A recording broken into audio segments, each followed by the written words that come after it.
How to add Amazon affiliate links to Linktree. If you want to add Amazon affiliate links to Linktree, it's quite simple to do. I'm assuming you are already logged in on Amazon affiliate website, which is affiliate-program.amazon.com. So as long as you are logged in on their Amazon associates with your Amazon account, when you go to amazon.com, you will see a SiteStripe at the top. Now you will not see SiteStripe if you're not logged in on Amazon affiliate. So make sure you are logged in. Now go to a product of which link that you would like to get, right? For the affiliate link that you want. Now you don't want to copy the link that is at the URL bar. That is the product link, but we want an exclusive affiliate link to our account.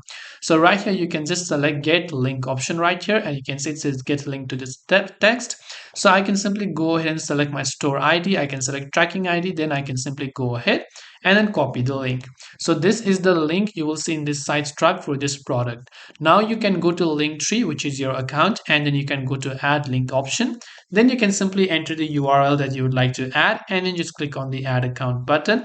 And as you've done that, you would have added the Amazon affiliate link to your Linktree account. You can also add it in a shop or other options as such. So I hope that this video helped you. If you have got any further questions, feel free to leave them down below. Thank you for watching till the very end of this tutorial, and as always, see you soon in our next video.